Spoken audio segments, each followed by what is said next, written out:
இன்னைக்கு நம்ம கடலை பருப்பு வடை தான் பார்க்க போறோம். மசால் வடைன்னும் சொல்லுவாங்க. இது ரொம்பவே கிரிஸ்பியா நல்லாருக்கும். இதுக்கு ஃபர்ஸ்ட்டு நான் 2 கப்பு கடலை பருப்பு எடுத்துட்டு 1 1/2 ஹவர்ஸ் ஊற வச்சிருக்கேன்.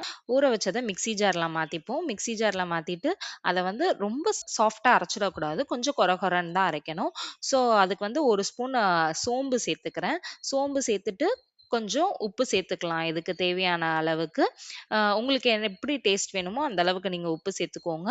நான் ஜஸ்ட் ஒரு 1 ஸ்பூன் அளவுக்கு சேர்த்துருக்கேன். கொஞ்சம் பெருங்காயத்தூள் சேர்த்துக்கலாம். இதில தண்ணி எதுவும் சேர்க்காம இப்ப நம்ம அரைச்சுட்டு வந்துரலாம்.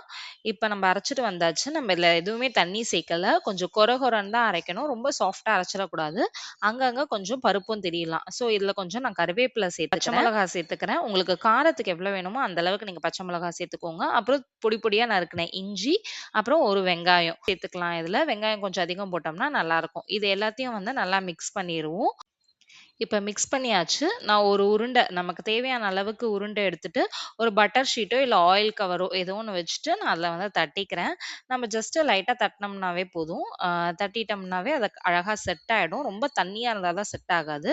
கரெக்ட்டா நீங்க போட்டீங்கன்னா, கரெக்ட்டா எண்ணெய் கொதிச்சோனே, நம்ம வந்து 1லேருந்து 2 அளவுக்கு நம்ம போட்டுக்கலாம். ஃபர்ஸ்ட்டு 2 போட்டு பார்ப்போம். ஸோ உங்களுக்கு வெடிக்காது, எதுவும் பண்ணாது.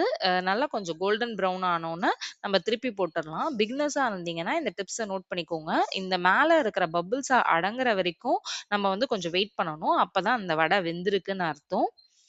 அதே மாரி நீங்க சர்வ் பண்ற ஒரு 5 மினிட்ஸ்க்கு முன்னாடி ஒரு டிஷ்யூ பேப்பர்ல வடைய வச்சுருங்க.